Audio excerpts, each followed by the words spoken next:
Hi everyone, welcome to the Vinh and Ali Show. Can you believe that this is our second episode for the year? We've probably got about 14 really angry fans at this point. Yeah, they'll be so upset. They'll They've be so forgotten about upset. us. Yeah, They're going to be upset that we've decided to continue the show. They'll start to go, why are you guys still doing this? I've completely forgotten how to even speak and talk. It's the first 20 minutes is just going to be silent. You'll ask a question. It's a really long pause. I've forgotten how we start our shows. What I will do is just say that the book we're going to review in this particular episode is Tuesdays with Morrie. And if you go to school in Australia, maybe even the US, in some of the Western cultures, this was a book that was actually used as a part of our school curriculum. And I remember reading it when I was young, about 15 years old, didn't have a brain at that point. So none of it, kind of got through to me. I did read it again in my 20s. And again, I still even think at that point, none of it really got through to me. This time, reading it for the third time in my life, wow. There were a lot it took 20 of years. Yeah, it took 20 years for this one to sink in. One of our traditions in our podcast that we did very early on was try to describe a book in the form of some kind of food. One of your traditions, okay? Yeah, one of your traditions. Yeah, again, it just gets my creativity going. And yeah. And I was really trying to think of something this morning as I was driving my boy to school, and I struggled, brother. I struggled to think of it because I was trying to think of what dish makes you sad. What dish makes you eat and then you feel really sad, but at the same time there's beauty? Yeah. I'm struggling. I don't know. I wanted to just struggle here with you to see if you could come up with something with me. What do you eat that makes you feel sad, but at the same time makes you feel good inside? A cheeseburger, but I don't know if it makes me feel sad.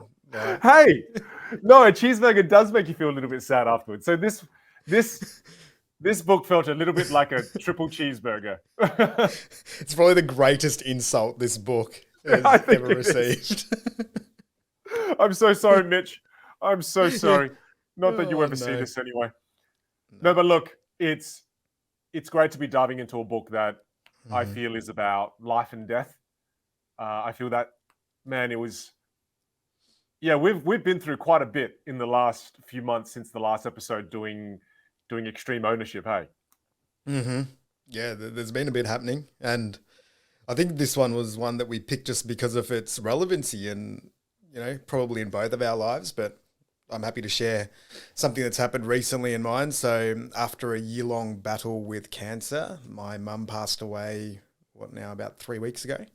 And yeah, I think, we'll obviously dig into that a little bit deeper, but just for context of this episode, I think it was really relevant, especially in terms of how I think mum's sort of final part of her journey played out, and also some of the similarities that are probably in this book. So I know you know a lot about that, so I'm probably going to lean on you to craft out some of the stories because you played a pretty big role throughout that process. But yeah, that was it. And I know also on your side, you've had a few things happening too.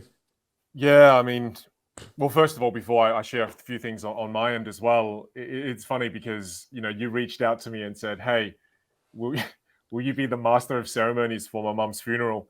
My first response was, nah, look, I've never done this before, Ali. I don't think I should be the one doing it. Look, I'm really honored. And classic Ali style doesn't take no as an answer. Classic negotiator. My no within 24 hours turned into me being the MC for your mom's funeral. It was, of course it did. Classic Ali. No, but hey, it was an absolute honor to be a part of that experience, Ali, and something I remember for the rest of my life, brother. And as we dive in, as we dive into this book as well, it's funny, we both went through something pretty tough. You obviously you lost your mum. Peiwen and I, we've been trying to have another kid for the last 3 years, and we've had 4 miscarriages in the last 3 years, and it's been tough as shit. It's just been really hard, and I'm just so grateful I have someone like you to be able to lean on during these times, Ali. It's funny. You realize how important these friendships are when you yeah, when you're just, man, when you're pushing shit uphill, Mm, yep. So also, I think for the Yeah, audience, probably a yeah, reason why we have had a little bit of a break between episodes during yeah, during that time. yeah. And we started with cheeseburgers and we ended here. So let's see if we Whoa, can. far out. A bit of a roller coaster, wasn't it? Like far out. And well, look, So, and I think that's what inspired us to pick this particular book. mm, It's a book that talks about life and death. yep. It's a book that talks about, none of us can escape this. We are all dying. We're all headed towards the same destination, and I just think it just couldn't. There just couldn't be a more perfect time for us to Mm, be reviewing and relearning some of these lessons from such a beautiful book during this phase of our lives. for sure. And I think that's one of the things that, even as we've both gone through our different experiences over the last little period of time, and, I've been highly inspired by the way you've approached, your situation. And I think one of the things that we both always sort of pride ourselves on is, all right, we'll try to step into this and see what we can learn and then also share it with others. So Mm. hopefully with this episode, we're able to dig into this and share some of these experiences, but also if somebody that's out there listening that's experienced, loss or Yeah. a significant change in their life, there might be hopefully a few little bits and pieces that you can take away from, this. So we'll do our best and we'll craft into the stories. And I think this episode is probably going to be one that's going to be relatively loose and Yeah. at times might not make all that much sense. It's not like doing a business book or one of the others. We're Well, going into the realm of the unknown here. I don't know, Ali, because I don't know if we can say that, because I think death is going to touch everyone. That's true. It's one of those things where, it doesn't matter if you're in business or if you're not in business or Mm, which part of the world you're from. We're all going to experience death ourselves, yep. and we're going to experience the death of our loved ones, and we're going to experience the death of sometimes life even before it's formed. Mm, It's yeah, and it may not even be a death of a person or someone that's alive. It could be a death of a career. I think the beginning and the end, I really believe this is going to be relevant to everyone. I think mm. there'll definitely be something for everyone here. And yeah, I think we do have some valuable things to share in this episode, brother. All right, let's jump into Mm. it, my man. Well, we're gonna add more context about what we're going through, I guess, as we move through some of the points that we've Mm-hmm. taken away from the book. I I was really moved by this first part, where, I mean, in particular, when Mitch said, "Don't you know what's happening to me right now? My professor is dying, and the world did not stop. It took no notice at all." And I was really moved by that little passage because it reminded me of a passage from, I don't know, have you seen the movie Dead Poet Society, Ali? Yeah, not for a Okay, little dude, while, there's but this, I have. Yep. okay. There's this brilliant scene where Robin Williams kind of brings everyone together and he says, huddle up, everyone huddle up. And then everyone comes around him. And the line, really long line, but there's this one passage where he says, "And the powerful play goes on, and you get to contribute a verse." And it reminded me of that because this whole life that we all get to live, it's a big play. It's like a big stage play, and it goes on beyond us. And we all get to contribute a verse. What verse will you contribute? Mm. And then once you've contributed the verse, the play goes on. It kind of makes it just makes me think, wow, I want to make sure that I contribute a verse that's going to make a difference. I don't want to waste this opportunity to be able to contribute a verse. I don't want to take it for granted, and it really made me reflect on the way I'm living and Mm. what verse I want to contribute.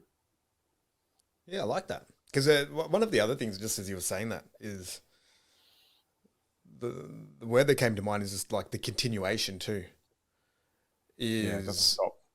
like, yeah, things don't stop. And even when we experience some of the things that we've experienced recently, like Yeah. that's also the other reality of it, is that there is such a continuation and how it's magnified when it's in your own world, right? Like that was the other piece that I was looking at this. Like I just said, when you're in that heightened state and you're experiencing, you know, the loss of something that's very close to you or a significant change, it's amazing how much more magnified that is in your own world, right? And it makes sense, obviously, because yeah, it's in relation to what you're perceiving to lose or change or to experience. It's going to be difficult.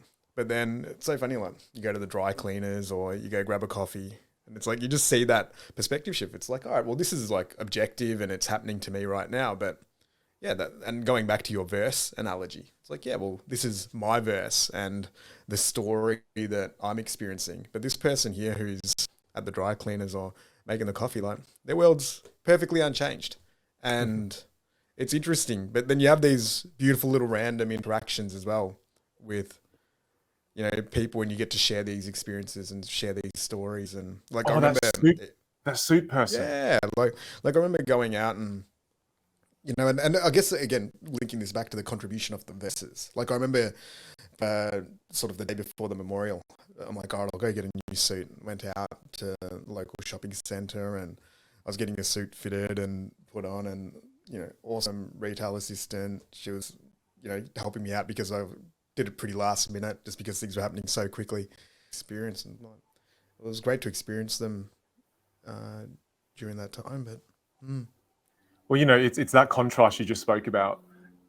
There are people in our lives where, like the people in the cafe, their lives are not altered by a dramatic thing that's happened in your life. But when you shared what you were going through with another person, again, another stranger, same thing as the people at the cafe, but this is a stranger who's making you your suit. The moment you shared a little part of your story, it did impact their world in that moment. I mean, I was shocked when you told me she cried. You know, she cried and felt really emotional, and it just goes to show the connectedness only when we open ourselves up for connection. Because you could, again, there are many situations where if you don't open yourself up, I mean, it's one of the lessons that I took from this book, and it says that we need to give love, but we also need to open ourselves up for love. And I think that word love can be interchangeable with the word connection, is that we need to connect with others, but we need to also open ourselves up for connection. How often do we go through life and not be open for connection, not be open for love? And as a result, we could have had so many of these little beautiful experiences like you did with that person who made you your suit. That comforts you in some way. It didn't make the suit. I bought it off the rack. Come on, it wasn't like okay. We're not giving them a Google review here. No. We're living in two different worlds here. Vin's like imagining that it was like the suit was tailored and like it was getting built. Healing. You know, and there's a beauty that comes from that. And I think it just reminds, like what I'm taking from what you're saying as well is, it's nice to be open and be open for connection, even in those moments with a random stranger. Sometimes connection from a random stranger is some of the most beautiful connections you ever have. You know, I mean, this is not really a comparable example, but I was driving my car the other day and someone needed help on the road. You know, their car ran out of petrol. So I jumped out, helped them push it to the side. And the moment I did that, 3 or 4 other people jumped out, and there was this beautiful moment of humanity. And I think that only happens when we open ourselves up to it, when we give it and we open ourselves up to it. Otherwise, it's very easy to live a very kind of closed off life where you don't share anything of what you're going through. No one gets to be a part of your experience. No one gets to hear your verse. No one gets to be a part of your play. It's the power of connection. I think there's a beautiful power, especially with connecting with those that don't have an obligation to need to connect as well. That's very true. Like when we look at that, like what the experience that you just shared there, it just shows the interconnectedness of it all. Like that random interaction there, it wasn't that you knew that person or you had an established relationship. No. It was just people helping out. And I think you see that especially even when, you know, people are dealing with illness. And I always go back to in hospitals when you have nurses and doctors and how much of themselves they give, you know, ultimately to strangers that they're going to be looking after for often a very short period of time. But in that moment of need, it's a very interesting interaction that takes place with a lot of like I think beauty and compassion and care. That yeah, it's quite. What was that experience like for you? Kind of going into hospital and visiting your mum. What was that like? I mean, you're reading this book.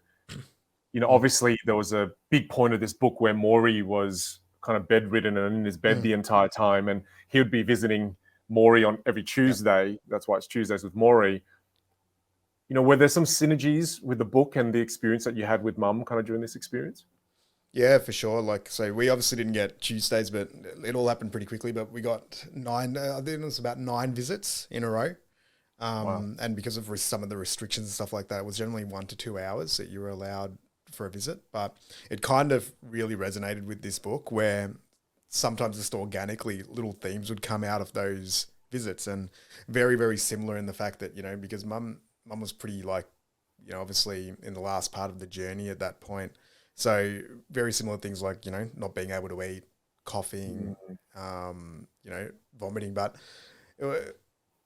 like there was a beauty nearly in the vulnerability, I guess, mm. um, and sort of I think a lot of inspiration in just how peaceful she was as she was experiencing all of those things. Like there was never much fear or anything like that. Like it was just like yep, What, why do get the you why do bag. you think why do you think there was no fear? Because I don't know.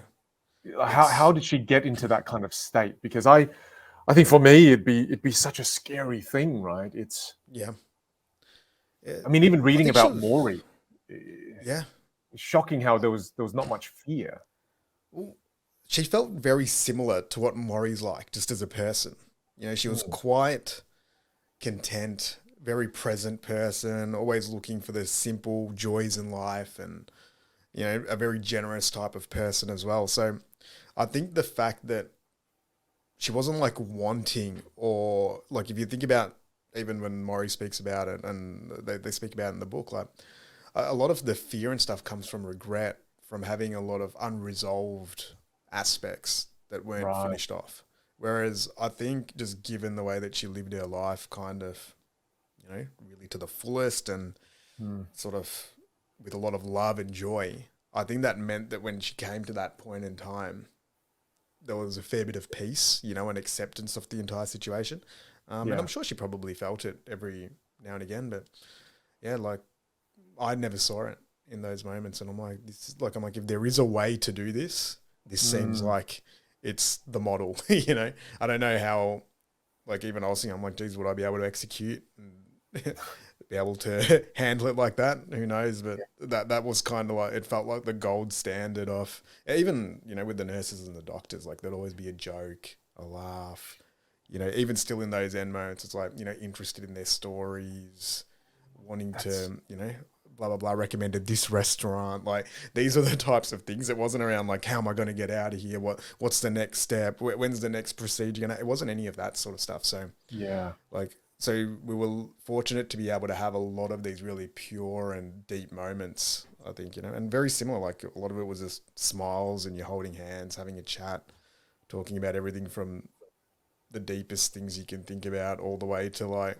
how cool is it that the bed goes up and down and what a cool innovation that is. So it's like this really interesting thing because you sit there and like in my head I'm like, you kind of have that gut feel like, all right, well, there's a countdown timer here. So like, Yeah, should that's we make the most of this? But funnily enough, you don't. It's just the moments are sort of, they end up being magnified, but they don't need to be that profound and important, if that makes sense. well, They listening just to you happen so say this, automatically. the synergies between the book and how your mum spent her last couple of weeks it's uncanny, dude. Yeah. I mean, even in the book, right? I mean, I remember one part when Mitch, the student that went to see Morrie every Tuesday, Mm, he asked Morrie the question: if you had one full 24 hours to be able to live and be healthy, what would you do? mm. And Morrie just said, get up in the morning, go for a swim, have a nice meal with friends and talk over lunch, Eat some duck. and then Yeah. eat some duck because Morrie Yeah. loves duck. And then after that, I'd have a Yeah. really nice sleep. Yeah. You know, and I don't think it's about, it's funny because you said the countdown timer. You're sitting there and going, shit, there's a countdown timer. Yeah. And then you feel like you didn't make the most of that time, but you did, because Yeah. It's not about the extravagant things, you know. You know, when your mum came down to Melbourne to visit you, you know, one of the big things you did was the hot air balloon. You know, it's Yeah. we think that it's important to do those big things and like life bucket items, but there's so much beauty in the simplicity of life, sitting, holding hands and smiling with each other. You know, it's that is almost how we should spend it. You know, it's not. Yeah, there's so much beauty and simplicity. And maybe it's even just like, it's a little bit of both. Like, I do love the concept though of like bucket lists near the end. I don't know, you know, like that was one of the things that we always spoke about too. It's like, is there anything left? And Mum's pretty simple with her bucket list items, and it was really, you know, the hot air balloon and just sort of keeping it pretty simple. But I love that contrast too. Like it was just the simplicity of nearly, you know, just sitting there. And then the extravagance of going on a hot air balloon like a day before being admitted to hospital. You know, like I love that was the end part. It just adds to the coolness of the story. But I think that also adds to the fact that, well, she didn't feel fear because she didn't feel like I didn't live my life. Yeah. You know, I think a lot of the times people do feel that fear because they think to themselves, well, I haven't lived yet.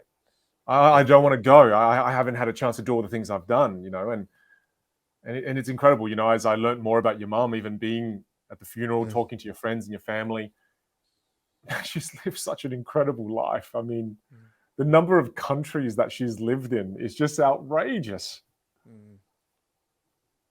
That's cool.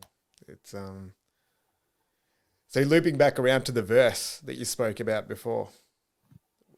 What's that mean to you? Like, when you now look, like, how does that change things moving forward, and what sort of verse do you want to write? One that is more intentional. You know, it's funny, reading this book made me think of my parents a lot. You know, it made me think of some of the teachers in my life that had impact on me. And I thought about the verse that they're writing. You know, I thought about the verse my mum and dad are writing. I thought about the verse that some of my teachers are writing, my mentors are writing. And it just made me think about my own verse. And I don't think I don't have the clarity of knowing exactly what my verse is. I just know that I want it to be an intentional one. You know, I don't want to move through life without being conscious of the way I want to move through it. I don't want the water to just carry me wherever it wants to take me. I do want a rudder on this. I do want to control it a little bit and just to be more intentional. You know, and in its most simple form, Ali, I want to be a force that lifts other people, like your mum. You know, I really want to be able to lift other people up in life. And I think one of the most beautiful things you said in your speech was that even when you don't believe in yourself, your mum believed in you. Even when your friends, your boys didn't believe in themselves, your mum believed in them. And that belief she had in them, even when they didn't have it themselves, meant everything. It allowed you to become the person that you are. And it's crazy because I always thought that you had to believe in yourself. But there's this incredible power where it's not even to do with your self-belief, but when someone is just so fixated on, no, you're going to be fine, you're going to make it, that gives you something that is very different to even self-belief. You know, there's such power in that. And I was so inspired by that. I want to do that for people. You know, and the verses I've been playing in the last 2 weeks, every time I talk to a friend of mine that's struggling, anyone in my circle, I'm like, hey, you got this. You know, and it's just taking that on board, you know, after the experience we've had together 3 weeks ago, I want to be that amplifier of people. I want to do what your mum did for you and your mum did for so many people in her life. I want people to say that about me, you know, when I'm no longer here. I think you're well and truly on the way, bro. So you don't have to make too many adjustments on that side. I'm more conscious of it now. Whereas before, when people are telling me about difficult times, I just go, look, I'm so sorry to hear that. Whereas now I've got that extra line where I'm saying, hey, you can get through this. Look how far you've come. And, just kind of giving that extra belief in people. It's made a big difference already. It's huge. I think, especially even when you look at it for kids when they're younger, I think that level of sort of confidence and just inner belief, and you're right. We always think about the term self-belief is always used, but that can be hard sometimes to just make you need a little bit of external validation. So when it comes from people that you respect or you have a few champions in your life, they can play quite a significant role in terms of pushing you forward. Like, we get fixated so much just on the logistical aspects of, oh yeah, you need to do this and what's the plan and all of that. But sometimes it's as simple as just confidence and a little bit of belief that things will play out in your favor. I feel like a lot of the times the self-belief that we have in ourselves, a necessary ingredient for that is that external validation you spoke about. Because I don't know if you could truly say that you have all this self-belief just by yourself. I think it's quite rare for someone to have all of that self-belief on their own without any external validation, without anyone else in their life backing them. You would have to be such a rare kind of human to be able to do that. Because I think even my self-belief that I have, it comes from people like you believing in me, people like my parents, my wife, and key people in my life believing me. I don't think I could have self-belief without that belief from others. Yeah. No, it needs some I believe it needs some form of champion, because it just helps you, because there's no way, well, I don't know anyone that can just keep it there. Even when you look at any high performer, there's always a coach or a teacher or a support network or a friend or a spouse or somebody, a parent that pointed that person in that direction and filled them with the confidence and the belief that it was possible. I've not yet heard a story where someone's like, you know what, no one believed in me, and against the odds, it was all me. It was all me. I was able to pull it off. So this might just be a natural law of confidence or progress, whatever you want to call it. You know what? That's a big part of the verse that I wanna be able to contribute. How about yourself? What verse would you contribute? Look, ultimately, we get to contribute a fairly long verse, right? When we say the word verse, it seems quite finite and short, whereas I think this life is long. As much as we think it's short, life is also long. That weird paradox.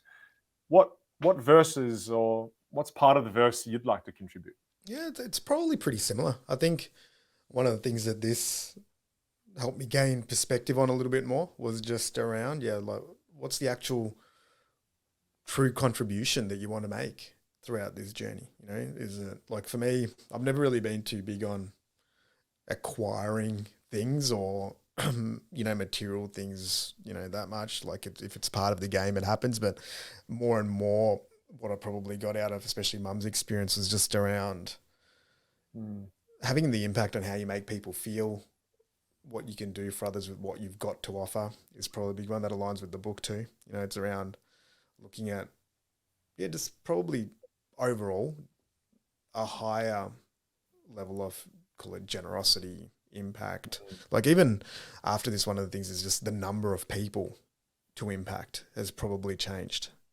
and broadening that out and investing a little bit more into that, so that if there is something to offer, that it reaches more people, whether it's this podcast or, we're looking at writing a book, or whether it's future golf, whether it's just sharing ideas and trying to be there for people that I care about a bit more as well. I think these are some of the areas, and it was one of the things I think I shared with you too when, one of the final things that Mum kind of shared there was that, be kind, be simple, and let the universe sort of figure things out for you. I love that. When you said the word generosity, it reminded me of a story that happened while I was there. So while this whole experience happened, we'd done the funeral, and we were kind of in that function room where we were just kind Yeah. of celebrating, and everyone was just having a few drinks and everything. And I think one of your mum's friends came up to me, and he thought that I was the organizer. I was the director of the funeral home or something. And he comes up to me and he goes, "Oh, I want to tell you something about Shami. She used to. We would go out for lunch, and she would wait till I go to the toilet, and then she would immediately go pay for the meal. And then when I come back and I go to get the bill, Shami would give me the finger." I was like, "Oh, I love that I'm learning all these stories about your mom." It's funny because it was such a weird moment for me, because everyone felt like they were about to end their relationship with your mom. I felt like I was just starting my relationship with her and learning all these things about her.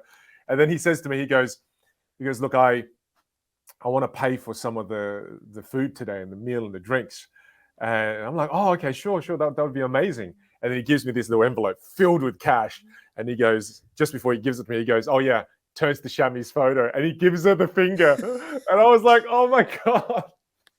That was so beautiful. Like, it was one of the most heartwarming and funny moments ever. Like, I was moved to tears when he did that. And he goes, "I got the last one, Shami." And it's just, That's awesome. it just showed me, your mum created these beautiful experiences for people out of generosity. And even to the story that one of her friends shared, how, her friend was saving up all this time to get some dental work done. And the moment she walked out of the dental practice, your mum had already paid for the dental work. And it wasn't like your mum was this rich billionaire or millionaire. Nah. She didn't have a lot, but she shared what she had, man. And like, that is just so beautiful.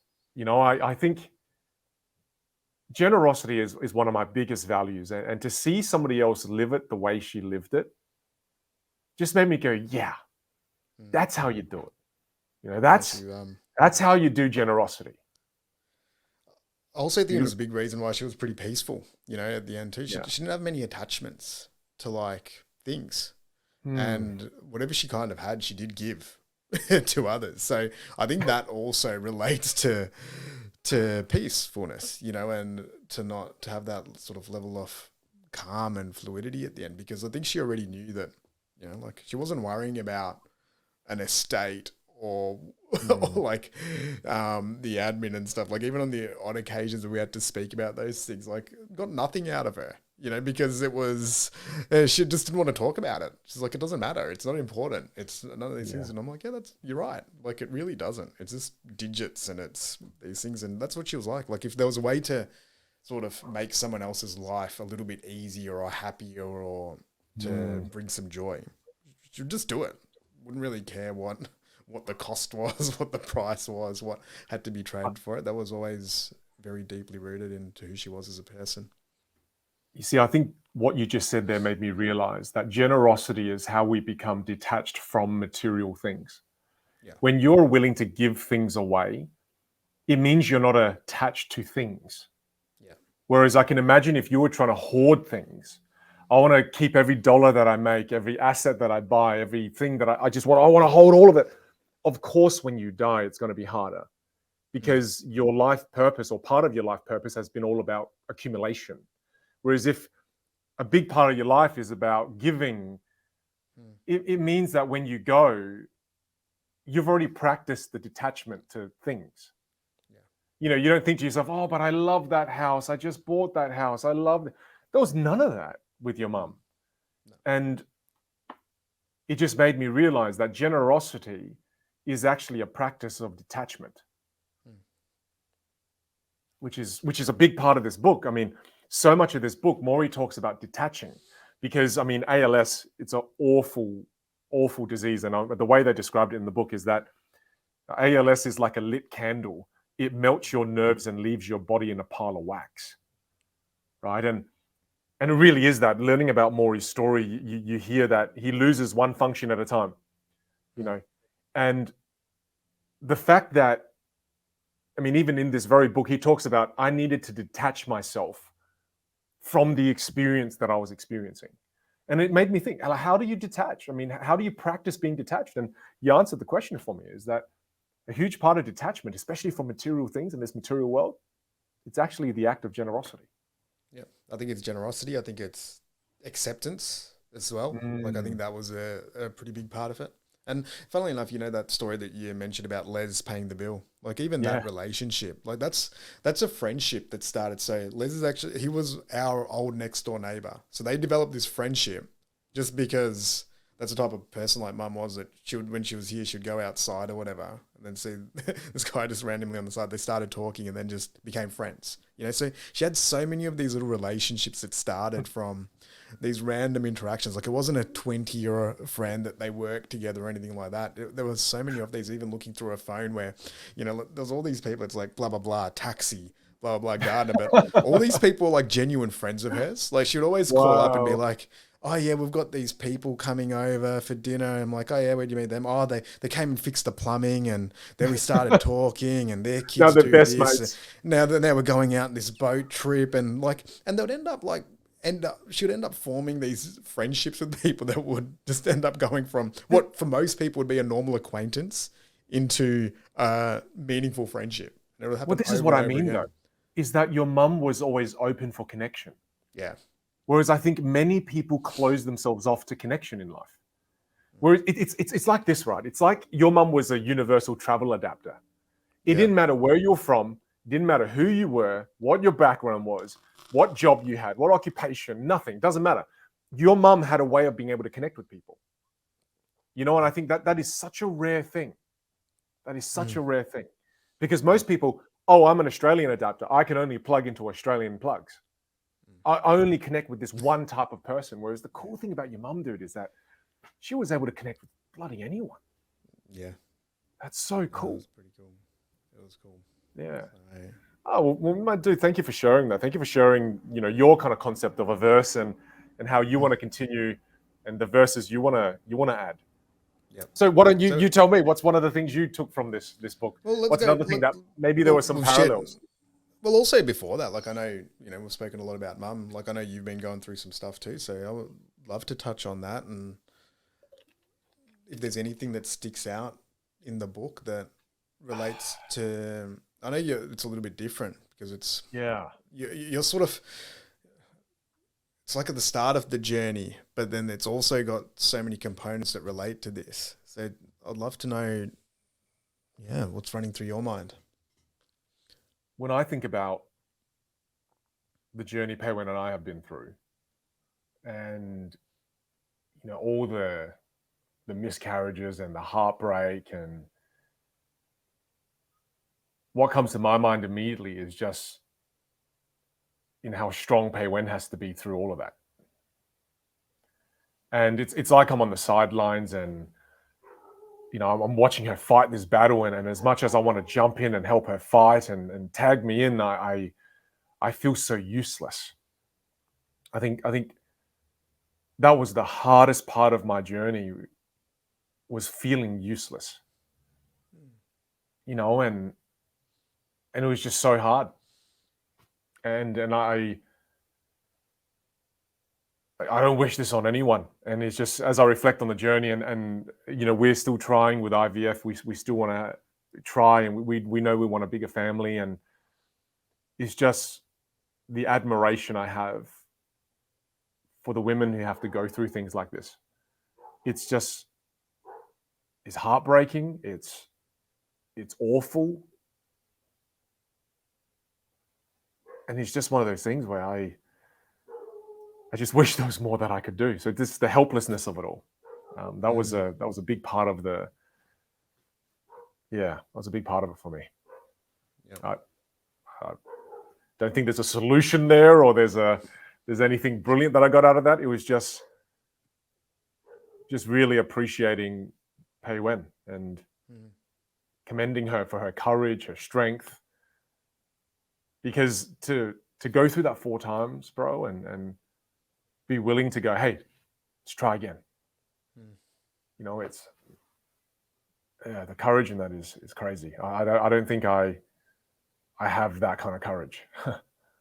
Well, you do, like you guys are doing this Yeah. as a team, and you're Yeah. going through it. I think it's beautiful. I think it's again, when we look at these types of situations, like there's actions and stuff we can take, but so much of it is outside of our control, right? Like whether it's, especially when it's got to do with, I think, life and death, Yeah. at nearly the most extreme levels. Like we can Well, you know hope what? for things and we can wish for things, and we, You know what it's the just most messed up. You know what the most messed up thing was? The most messed up thing was when you're early into the journey and you do the pregnancy test. 6 to 8 weeks in, you go, oh yeah, we're pregnant. It's positive. So then you want to celebrate, right? So then the first time, of course, we didn't know it was going to end up in a miscarriage. So we celebrated. Things were great. You buy into it. You think of names, and then the miscarriage happens, and then you're heartbroken. And the second time it happens, and you go, okay, should we celebrate?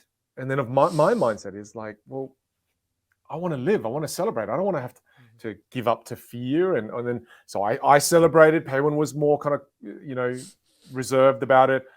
And then it happened again. And then again, I fell from a higher place, and then the third time, I was still wanting to celebrate it. And I found myself in this really funny place where it's like, I know the right thing to do is to be conservative and to hold back and to not celebrate it the way, and again, it happened again, and I fell from a higher place again. And I don't know, there's something about that just, I didn't want to not celebrate it. Yeah. But then again, it's I know how taxing it is for other people, and I know how if you do celebrate it, then it hurts more. Yeah, I don't know. But it's like the other side too, right? And it's aligned with who people are as individuals potentially. Like maybe that's how you need to experience it, is by celebrating it and then processing it on the other side. Like that's fine, and maybe others will approach it slightly different. So yeah, but because the reality is in that moment, that is the moment. Like it's happening at that time. So I don't know. yeah. I think the big thing with these things, and just as you were talking about that, it's hard to avoid processing the things that we hoped happened that don't end up happening. And then, I think, again, going back to the book, one of the things it says there, it's like, forgive yourself and forgive others. So it's fine if you celebrate and doesn't play out. It's fine if you miss a moment that you feel deep down you should have been there for. Like all these things, it's just part of it. It's just like, I remember even going back to Mum's situation, like I kind of didn't avoid it, but I'm on, there's no point getting into mindsets here about should we be doing more with the hospital? Is this the best care? Is this nurse doing the right thing? Is this, there's so many things that can run through your head that can take you into a different place. And that's just the reality when we're dealing with high levels of uncertainty. You know what I mean? Like our brains will go there. It's like, should I have done this? Should we have done more of this? Like, why did we live so far? Like, so you can ask all these what if questions. Yeah. But it doesn't really change the reality of whatever it is that's happening. What you said before, that is the truth. And it's like, the reality is it's about courage and the admiration of you both going through this experience and continuing on and giving it 4 tries. And if you decide to give it more tries, like that's the actual, like that's the beauty in it, So maybe on that is like, be kind to yourself and know that, Forgiveness is such a big part of it, Ali. Forgiveness is such a big part of it, because it's easy at times to blame yourself. It's easy at times for Pei-Wen to blame herself. Maybe it's something I did. Maybe it was something I ate. Maybe it was something I drank. Maybe it was something maybe I shouldn't have gone on that trip in the car for too long, or it's just, and then it's just self-blame, and then I start doing the same thing. And forgiveness ultimately is what, it's just to be kinder to yourself and forgive yourself. It's not your fault. There are things, like you said, in your control, and there are things that are outside of your control. And man, I love that quote from Coach John Wooden. He says, if you focus on the things you can't control, you'll soon lose control of the things you can control. And Dude, many times we were focusing on the things we couldn't control, and it was very clear that we started losing control of everything. The emotions took over, and you just felt so, you just feel so defeated. And it's only when you start to go, no, okay, look, some of these things are completely out of our control. Some of these things would have happened regardless of what we did, right? And it's just about that kindness to yourself, that forgiving yourself, and yeah. Yep. And I think just as, we touch on this point, like I've obviously seen you go through this and both of you go through this, and, like just from my perspective, the way that you've both approached it, super inspiring, and yeah, you should be kind to yourselves because of how you've approached it, and you've kept moving forward, and it's been, like, I know it's a tough situation, but like we know with these things, like they're tough situations, but if there is a good way to handle it, I'm pretty sure the way you guys are going about it is that way. So know that too. Yeah. No, thanks, man. It's, and one of the things I remember reading in the book too, that I felt, wow, Morrie's a pretty cool guy, kind of like your mum, pretty cool lady.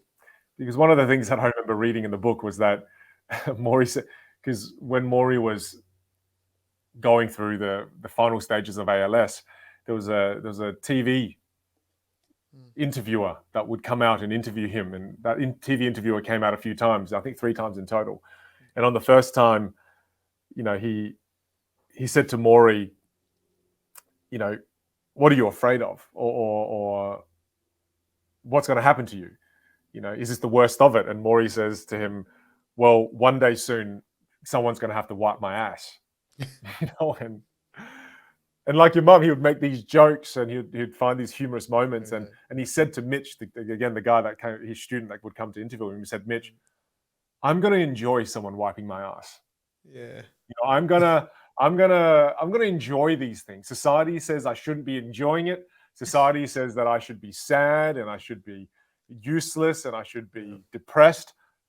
But I don't really subscribe to the cultural norms of society. I'm going to enjoy this whole thing. I'm going to enjoy people coming and giving me massages every day because I'm getting bed sores. I'm going to enjoy the fact that someone's going to wipe my ass. And when I read that, I couldn't help but kind of laugh and smile.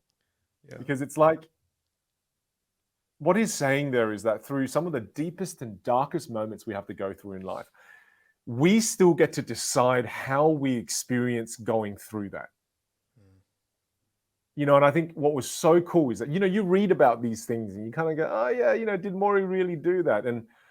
And the crazy thing is seeing your mum decide to live out her final weeks of life in the way that she did. Because while sure, we could look at it and go, wow, it was so beautifully your mum, but no, man, she decided to live that way in her final weeks. It didn't just happen. She decided to be peaceful. She decided to still be humorous. She consciously made those decisions. And that's what's cool, is I feel like as we go through life, Ali, if we're able to make those conscious decisions to go, you know what, as shit as this situation is in life right now, I'm going to choose to see it this way, in a more positive light. That is just so, wow. How cool is that? Yeah, you're right. It's amazing.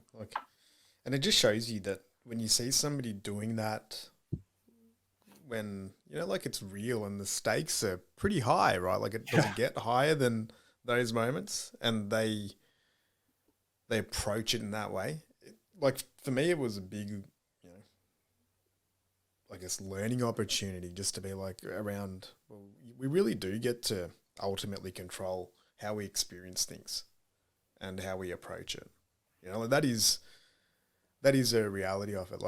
And you mentioned before, there's a beauty in processing emotions and, experiencing those. But I also think there's sometimes a balance in terms of how much you let those emotions either serve you or control you. Yeah. Right. And that was one of the things that I was always, and I still am, because it's still pretty new. So I don't know how far through the processing journey I am of this. Yeah, it's true. But it's like, okay, well, like I've kind of tried to embody that mindset of, all right, well, this has happened, but how can we make it as positive an experience, and also like find the lessons in it and use it potentially to help and share it with other people, to say that, look, Mm. I don't know if this is the right way to go about it, but this is a model where you can step into it. You can really try to get to acceptance as quickly as possible. Try to find the positives as much as possible.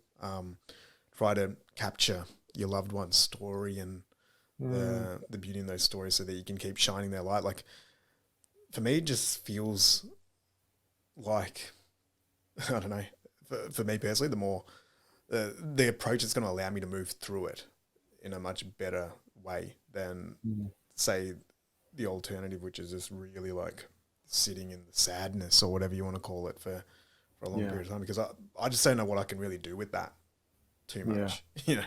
And I mean, yeah, Morrie spoke about that. I think what I learned from this book was that, and then I saw you do this, and I wonder if you did it because you were reading this book during this time as well. He would wake up, Morrie, and he'd cry. Mm. He'd cry for him and Mm. the life that he probably can't live anymore. He'd cry because of the illness taking away his ability to function. And then after he has a cry, he would acknowledge the emotion and he'd wave goodbye to it and say, "Thank you for visiting me today, but you're not staying." And it's that. Whereas I think a lot of the times I fear those emotions. Mm. I'm afraid of sometimes feeling it.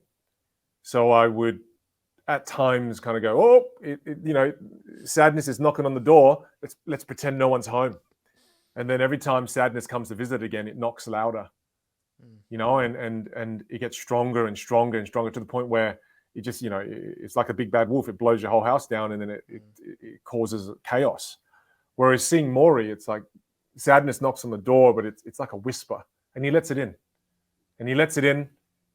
He does cry, but then it quickly leaves, and he allows him to get on with the day. And I saw you do that. I saw you give yourself permission to feel sad and embrace those emotions, and it was like you moved with it, as opposed to try to oppose it, block it, Mm. trap it, hide it away. It's another lesson in detachment. Mm. We are only detached when we allow ourselves to feel. Yeah. Whereas I used to think detachment was you don't feel anything. I thought, Mm. oh, being detached means that I'm just neutral all the time. Well, no, I don't feel anything. I'm detached from all of it.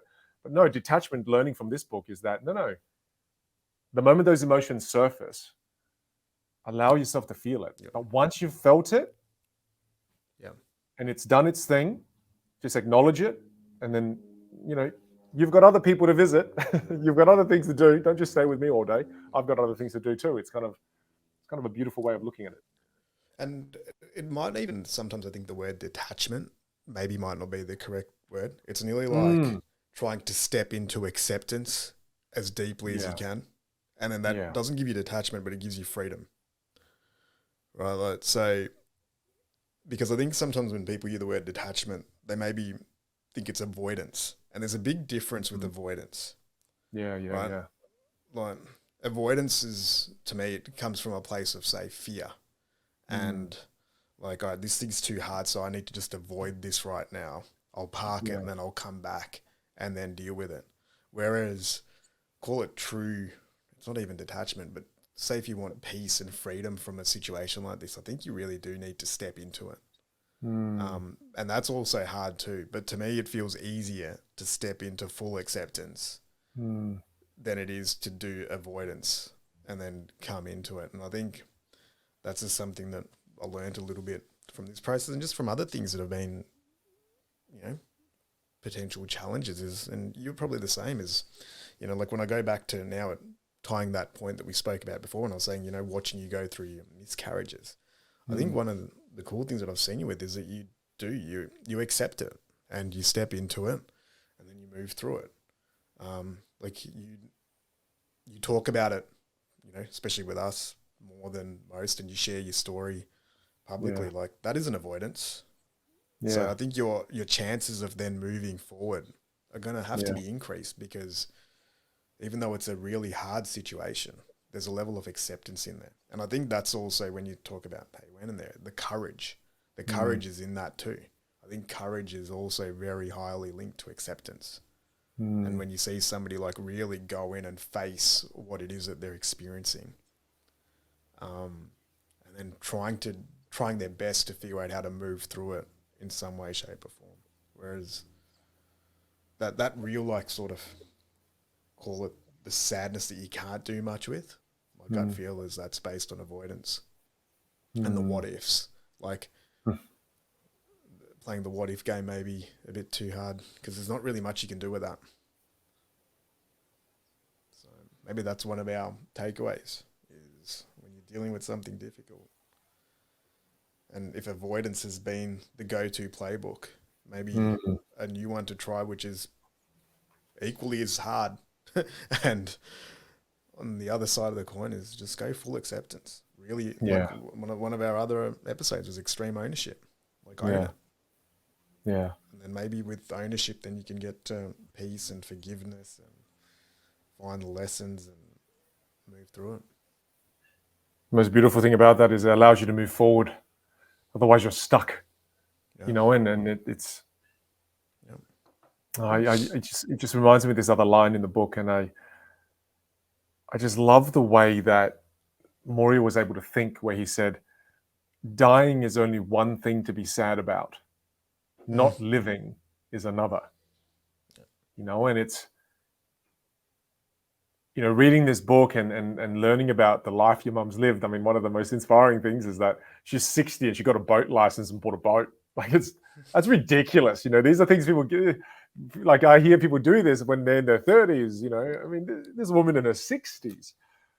And it's that I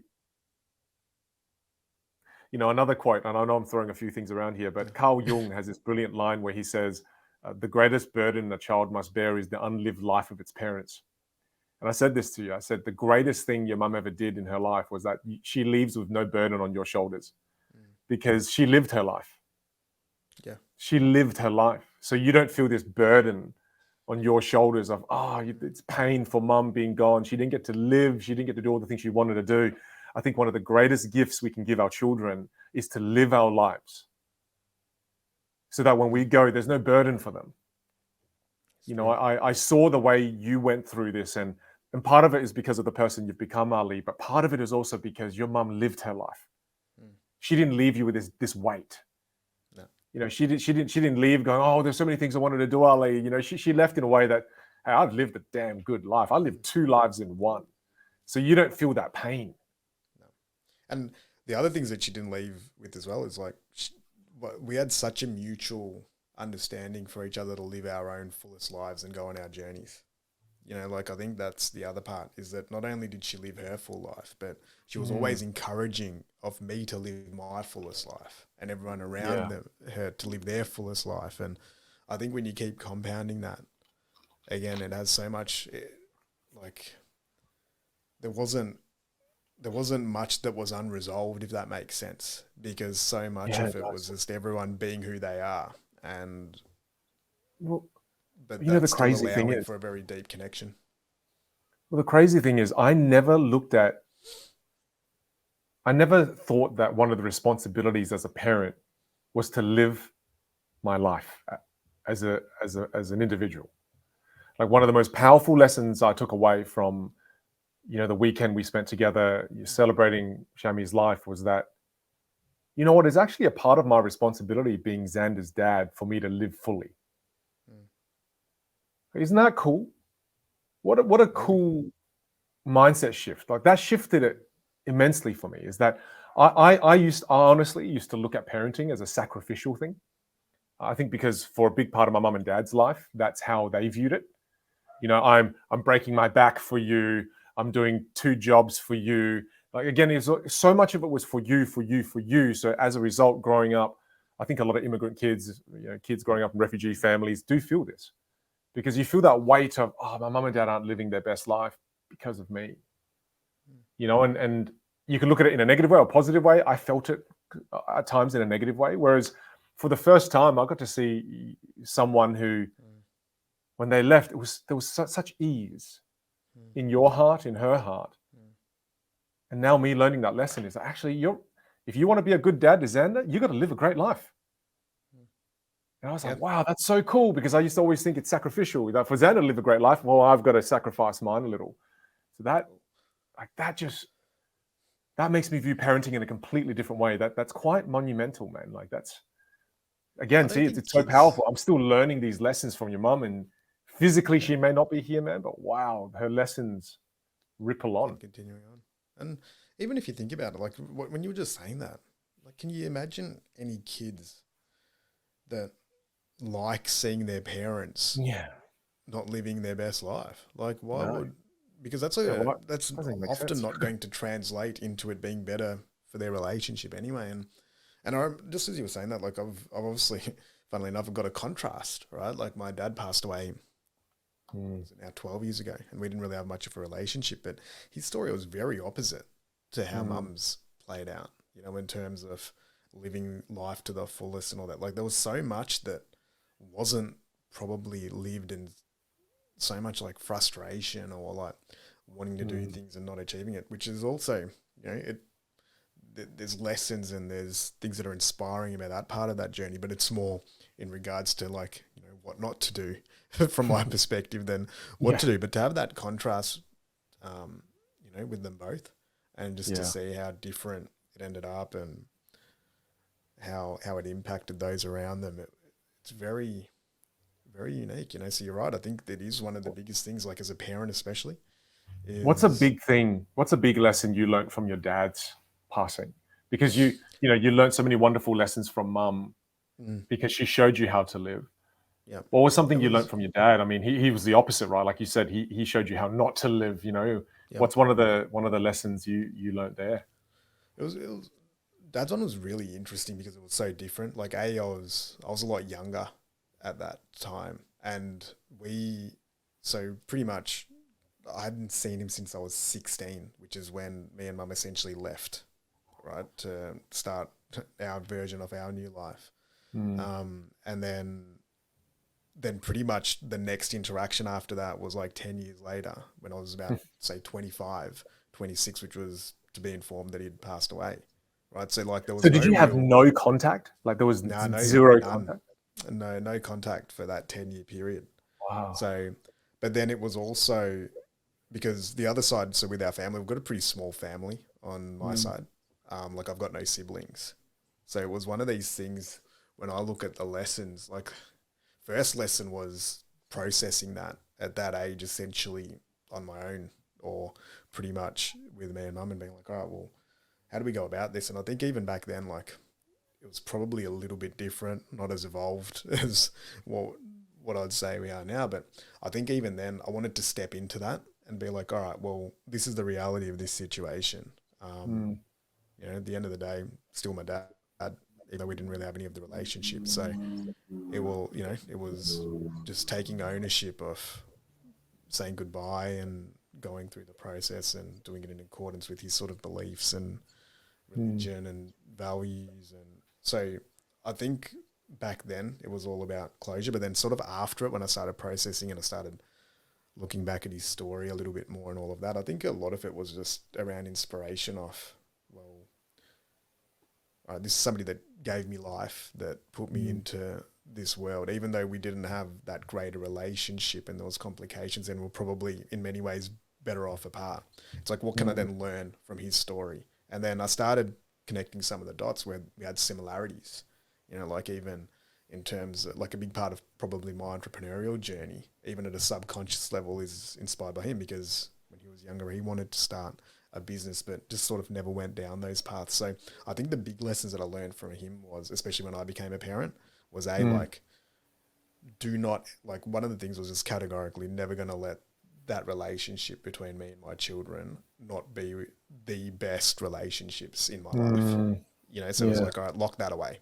There won't be any like, you know, like it'll just be fully predicated on love, and don't really care too much about the specifics. And then the other part probably was around showing the boys that, you know, you can go follow your dreams and you go live your life to the fullest. So again, going back to mum's values and probably my values around that side is that we'll take a lot from mum's playbook, but I think in terms of how I practice a lot of my vocations, there was things that I could take from him just that were natural skills that he probably didn't execute enough on. So it was then finding that little mixture between them both. Like, because mum always made people feel amazing. And I think he could see things. Like, he had like the entrepreneurial mindset, but just never executed it. So I'm like, there's a combination here where you can take the best ingredients from them both. So for him, it was probably trying to live a legacy that he didn't get to live. And, you know, me not having the same regrets. So learning what not to do. And then on mum's side, I was like, do it the right way as much as possible. I like what you mentioned there. It's and I see it in you. You know, he taught you how to dream a little, have a vision, but you had to learn how to execute and make the dream actually happen. Whereas I think a lot of people fall into the trap of being dreamers. You know, we dream about the life we want to live. I mean, one of the most vivid stories you told me was when he passed. One of the things that was left behind was this business plan, right? Where and you read it and you were like, actually, this is a pretty solid business plan. Oh, you've got it! No way! That's crazy. You never even showed me that before. Oh wow! Show me again. Show me again. Show me again. It's got like, how funny that? It's like this. Oh wow! You see, man, like that's. I feel like the thing there is it's almost he gave you some of the ingredients, you know, and that's the visionary, right? He showed you how to see the vision, but then you had to learn how to execute and make that vision turn into a reality. Whereas so often, Ali, I think this is not just your dad. I think a lot of people, including myself at times, can fall into the trap of you can dream. It's always fun to dream, but it's really hard to make the dream a reality. You know, and it's funny, you got the yin and yang with your mum and your dad. You know, and you know, I wanted to ask you this, Ali. You know, I think what's really interesting about the experience you've gone through is that you're the only child, right? Mum and dad are both gone now. What does that feel like? You know, you know, it's weird for me because I still have both my parents. Yeah. And you know, these are the people that gave you life. The two people that gave you life are no longer here. What is that like? What does that feel like? Yeah, it's interesting. Like, and when I look at it, it's like I was sort of reflecting on it the other day. It's like both parents kind of gone before, like, I'm 35. So, and then I don't know. One of the things that comes to my mind when I look back on that, well, first of all, it just is what it is. Like, that's just, you know, going back to the acceptance model. That's just the reality of it. But the big thing that, like, when you ask me that question is like, all right, well, am I missing something or is there a lack? And I think one of the things that I've been able to do kind of with family, and just because we've had a small family, and even when I look back at my entire side of the family, they've always been separated sort of geographically. So all of my uncles and aunties, like, I haven't seen a cousin probably in 20 years. Everyone lives all over the world. Like, in Australia, like, my only blood relative other than my kids was mum, right? So there isn't anyone else. I've got one uncle that's on mum's side that's still alive, and I've got two uncles on my dad's side that I haven't seen since I was like 8 or 9, right? So then we look at that, like, in terms of family, like, what it made me sort of realize is that you kind of build your own family. You know, so if I look at the core of my family, it's like, yeah, like, there's one side of it, which is, all right, both my parents aren't here anymore. But then I look at the relationship that I've got with my wife, with my mother-in-law, with her side of the family, with my, you know, 10 best mates that we grew up with that are essentially like brothers, with myself, with, you know, the boys. Like, so when I look at it, like, the cup of family still feels very, very full. Wow. Right. Like, so it's not something where I then look at it where I'm like, okay, what's there's going a on void. here? And even, no, it doesn't feel like there's obviously a void, but to me, it's like, even when I look at the relationship with mum, like, our relationship wasn't very much a day-to-day relationship because she was living in Perth, which is on the other side of Australia. But a lot of, I call it, these really deep relationships, to me, that the strength doesn't need to be there on the day to day, if that makes sense. Yeah, Like it does. the love and the connection's still very strong. And Mm, for me, even now that say mum's passed, mm. like that relationship still feels pretty strong, Hmm. if that makes sense. It's just a different type of relationship now, Mm. where it's more, about continuing to shine her light in our version of the world, while she transitions into a different journey. So yeah, and it would be different. I actually think in a way, and again, I'll go with the silver linings and the positive parts of this. The fact that I had those types of relationships and a small family, it probably changes my perspective Yeah. on like my perception of loss as well, or practical, day-to-day loss. Whereas say, for example, in your world, for example, if you're seeing your parents like every single day or every Yeah. 3 days and you speak to them every day, there's a Mm. completely different dynamic there that Yeah. you're going to have to experience. But then you get the upside as well of having those day-to-day beautiful interactions and moments. So I just, again, you compare apples to apples, right? Like in my Well, circumstance, that's kind of the thing. It's like, okay, well, and the thing that I go back to now, it's not really worrying about sort of me not having parents. It's about, okay, well, mm, now what can Chantal and I do as parents for our kids, right? And mm. focusing on that rather than focusing on the part that I can't really control or change. Well, man, one of the most beautiful passages from this book was Morrie talks about how one of the most special things in life, one of the most beautiful things in life is to have children.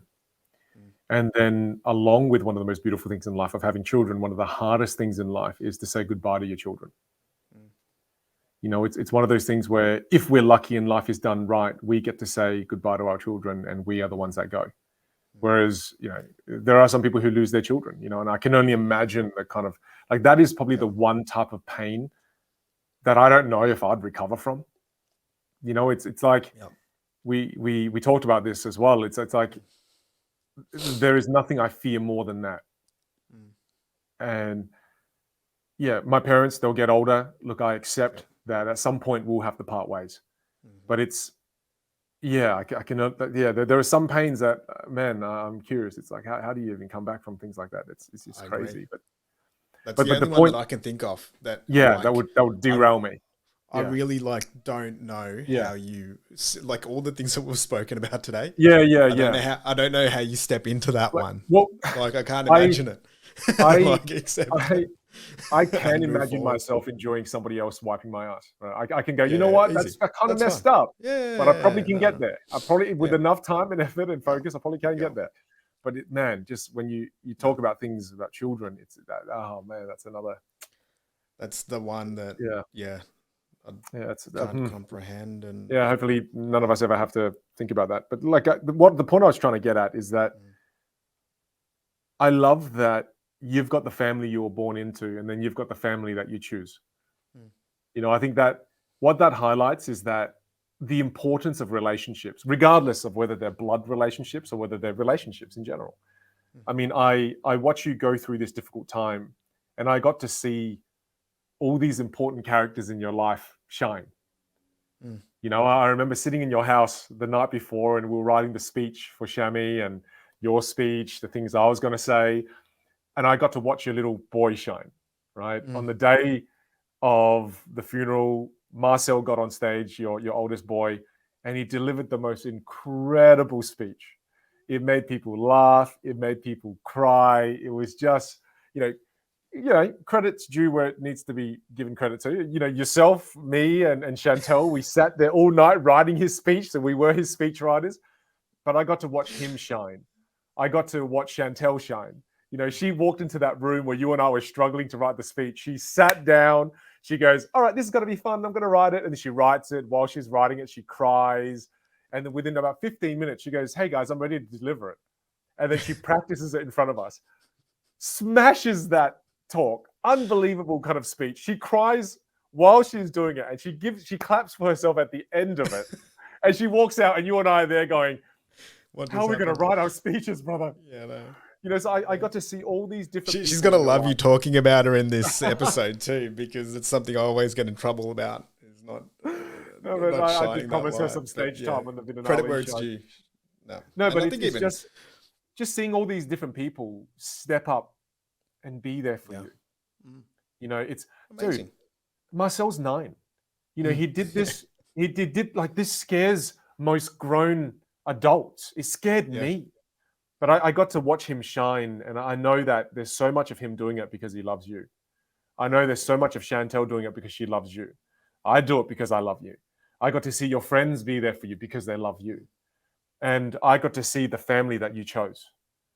And it was one of the most beautiful, beautiful gatherings, and I love that you said you don't feel like there's a hole in your life. That part of your life still feels full, where I feel for so many right now, they'll feel like there's just this massive hole, you know, Yeah. and it speaks again to the importance of, you know, it's not about the house, it's not about the next car. It's about the quality of relationships we have with people. You know, it's man, and your mum would be so proud of you, bro. You know, you're living out, you're living well. You know, the people that I saw stand up for you and be there for you, they're only there because you're a good person. No, it's beautiful, you know, like, and I appreciate you saying all these kind of things, brother. Like, Yeah, it's true. Like, I think in moments like this, and even when I look back on, call it how the funeral and the memorial and everything played out, like that was one of the most amazing things is to see the quality of people and the stories yeah, and everything, you know, related to mum and the people that showed up, like even from 20, 30 years ago in her life. And everyone had some either funny story or some story where she positively impacted their life. Like it wasn't anything, it was never just like the inconsequential, like general thing. It was like usually yeah. something quite hilarious or something quite impactful. So I think that was amazing. But then, yeah, and sort of in my, call it close circle and our family. It was amazing just to see that. Like even the day that it happened, because when things like this happen, like you get so many messages, right? Like Yeah. everyone is there to care about you, but you're still kind of processing everything, and there's only so Mm. much that you can get back to. But yeah, sort of like mine, I'll call them my brothers. You know, my school friends that are like brothers. They a few called, and I'm like, yeah, then I'll get back later and all that. And then one of them, Tim, he's just like, just hear a knock on the door. He's just rocked up, and then he comes in. Then a message goes out to the other boys, and then within sort of an hour, everyone's here. The Wow. guys are sort of having a drink, sharing stories, and because it was true. Like in so many ways, like the way that we grew up, all of our parents, it was like a group parent nearly. You know, like Mm. my mum was a parent to my mates, like their parents are parents to all of us, and it was a little bit different like that, just because we It really was lived out of each tribe. other's The houses and tribe. pockets. We spent so much time together. So that was amazing, you know, just to see that and to have that support network. And then, yeah, even with how the ceremony played out with the stories and the speeches and stuff, like, I love that we were able to sort of send mum off in that way and to shine a light in her story and her legacy, hopefully in a way that also then impacts people moving forward. And I think that's It kind of what it's it's all it's about. scary how similar this book is with your mum's life.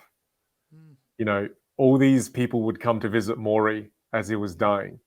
mm, You know, the number of people that reached out with your mum, the number of people that came to her funeral and to celebrate her life, the number of people that came out of the woodworks, you know, it's just amazing because it's so many similarities. You know, yeah, it's true. really, you know, and it's funny because then you contrast that with what you mentioned to me about your dad, where at his funeral it was very different. Mm, You know, some of his own family didn't even come.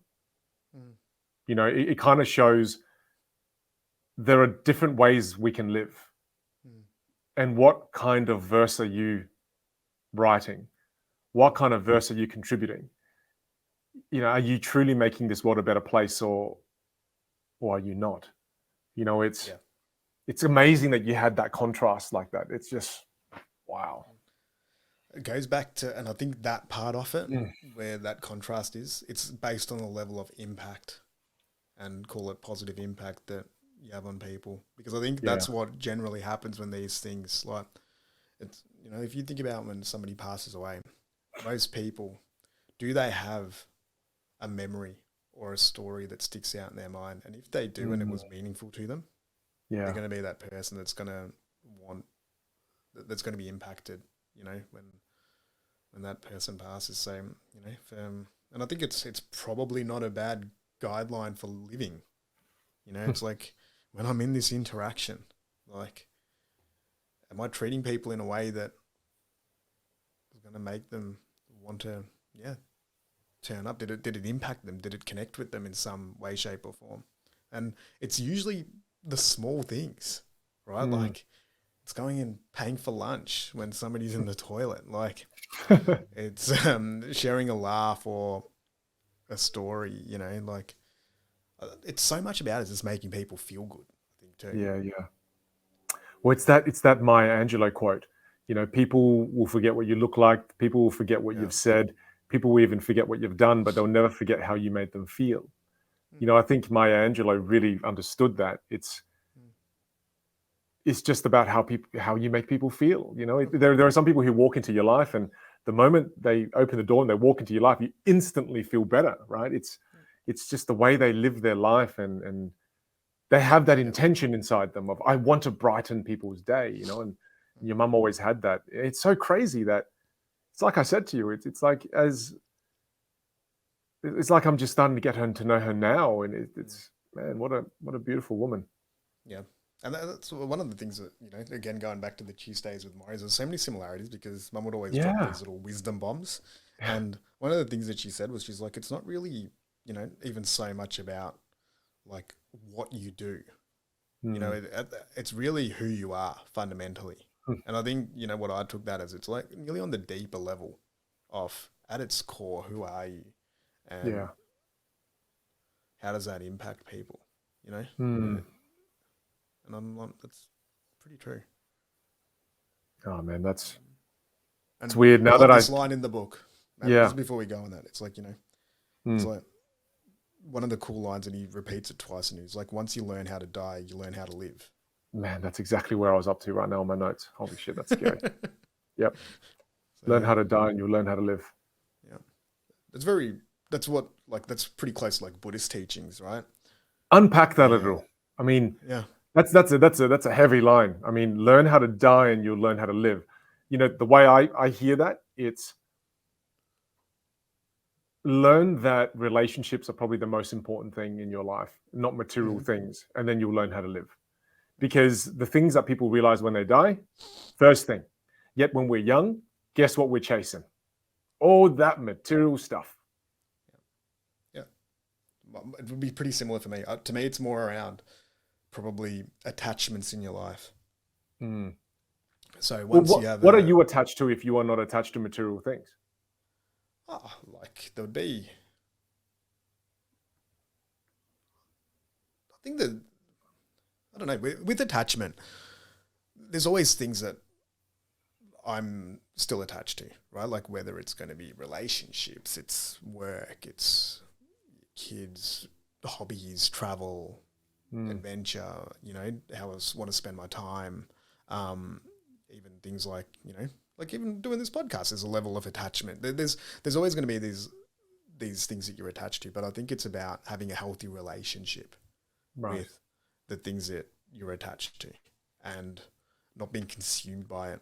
And, we speak about this in some of the other episodes where I always go back to nearly fluidity. Like, how can you flow through things? Because for me personally, if I get too attached to something and it's an unhealthy type of attachment to it, Mm-hmm. it's probably not going to serve me too well, because then you're grasping, you're not changing, you're not adapting to things. You've got too much of a closed-minded view on it. Or if I lose this, I'm not who I am anymore. And I was speaking to somebody about this the other day when we were talking about businesses. And, and one of the big lines was, it's like, you're not your business. Your business is something that you do.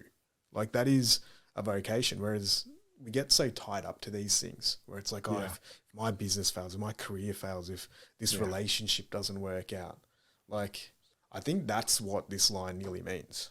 It's like when you have that healthy relationship, that it is all kind of finite and it does change. And, like when we talk about death, generally we talk about it like death of a person, but you mentioned a little bit earlier on in the episode.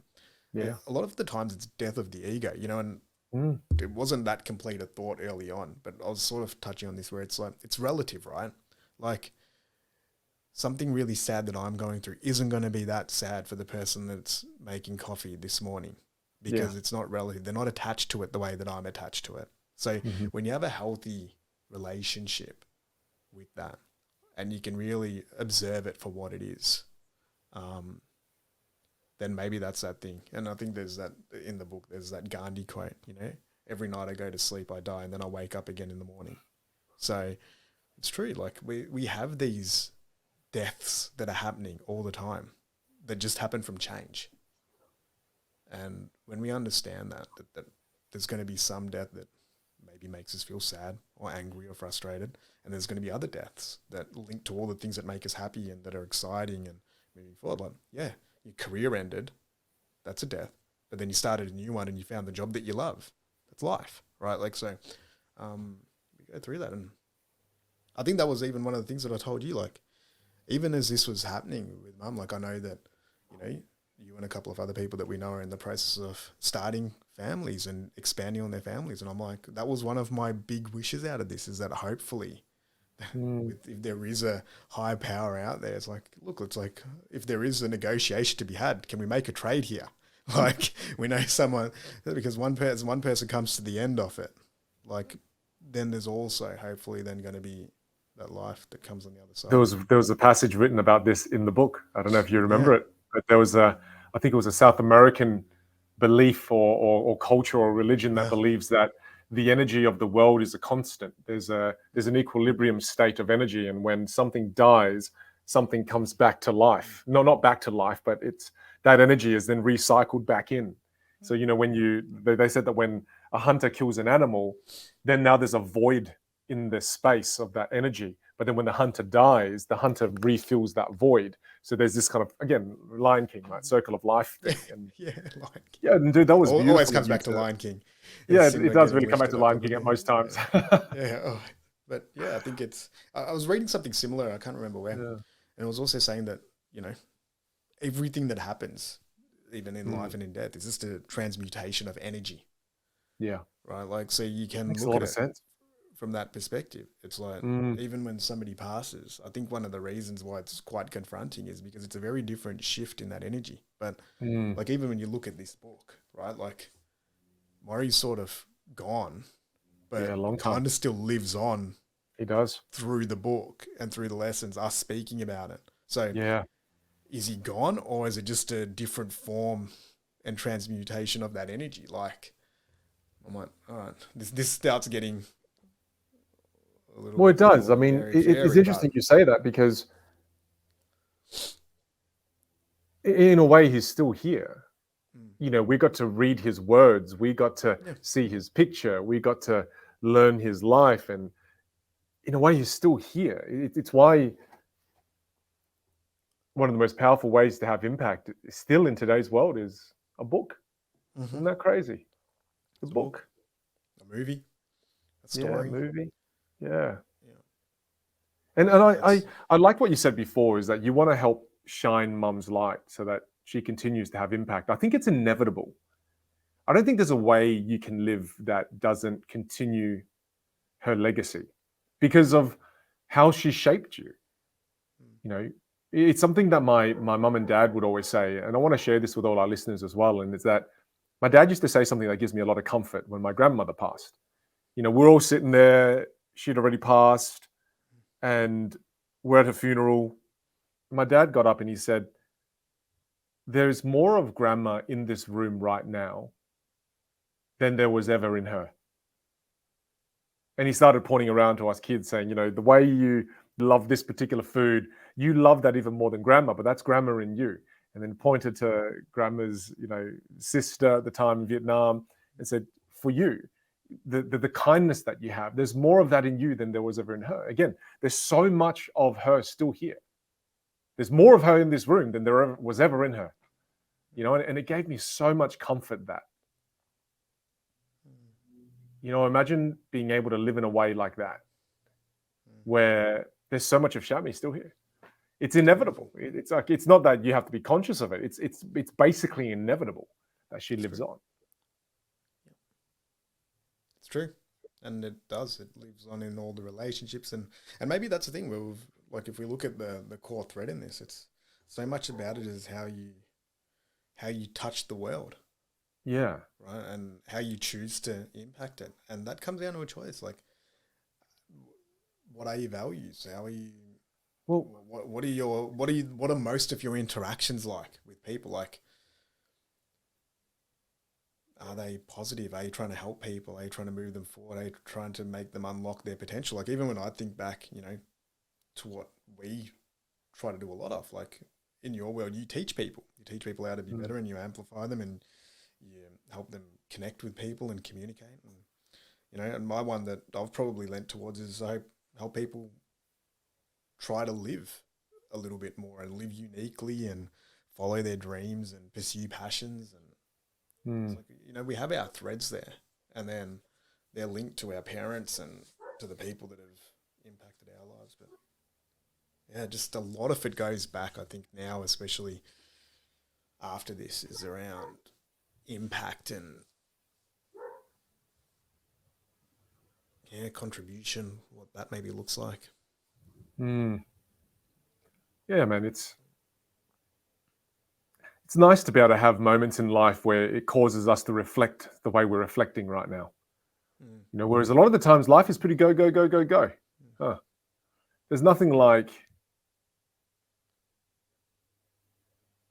somebody passing that makes you really reflect on life and go, am I happy with the way I'm living?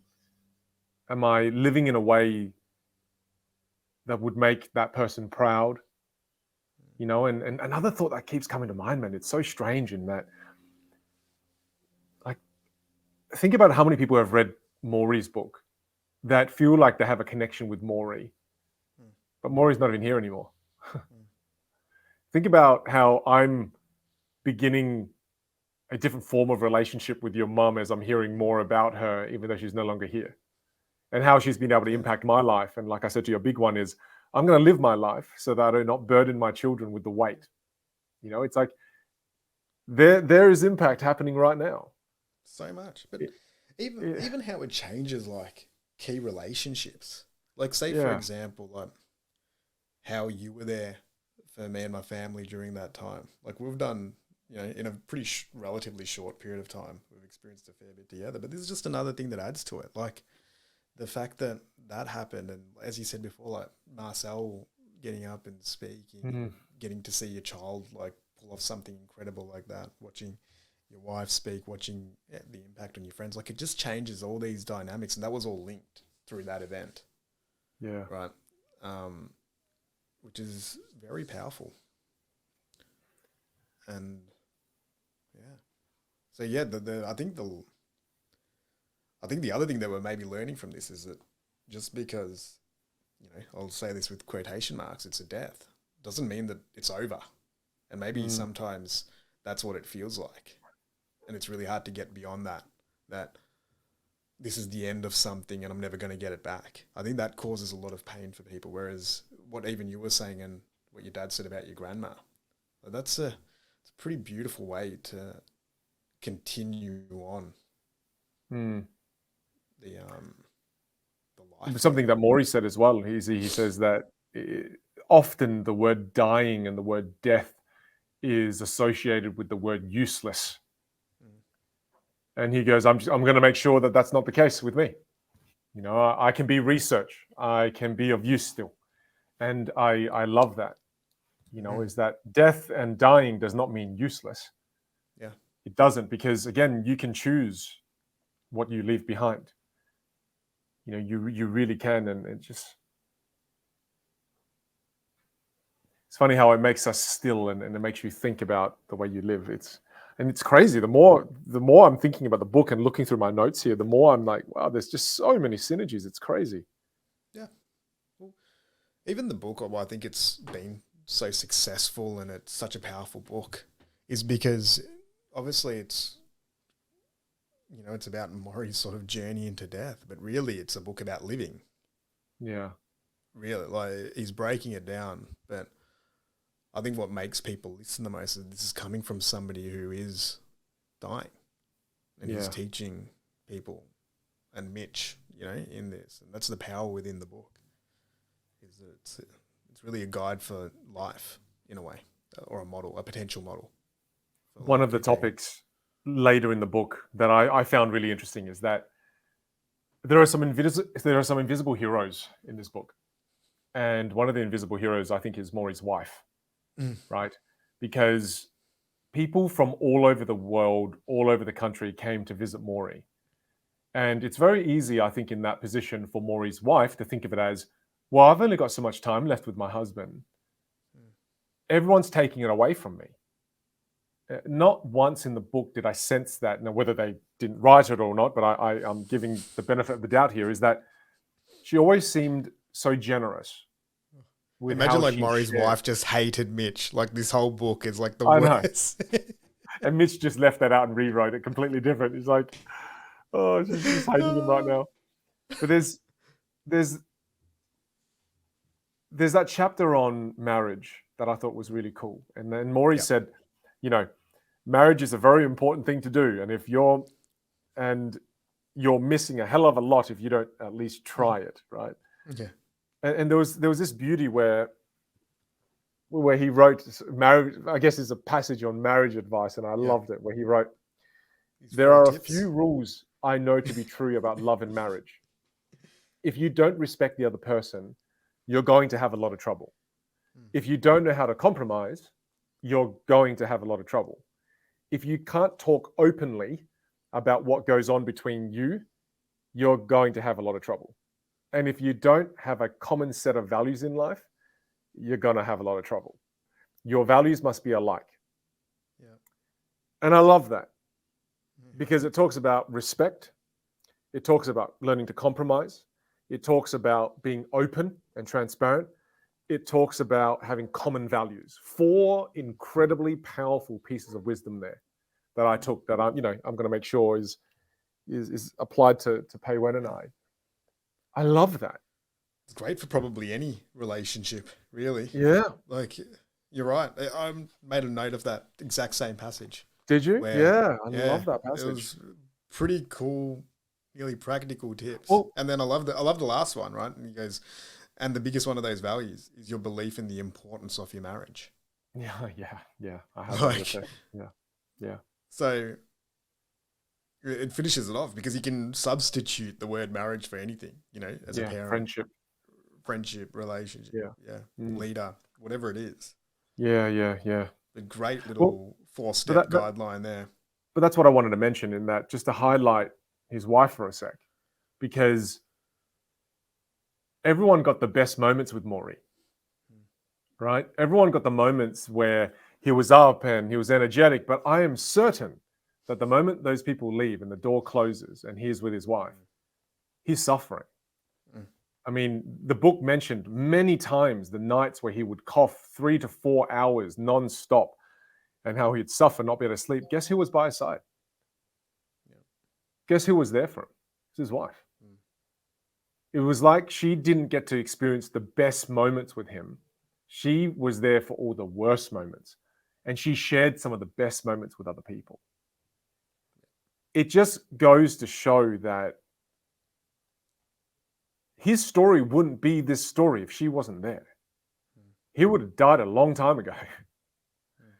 And it goes to show that who you marry in life is one of the most important decisions you ever make, man. Far out. It's that, and it just made me think a lot about Pei Wen as well. You are also who you are because of Chantel. I am who I am because of Pei Wen. And it's crazy how often, or how easy it is for us to take those things for granted.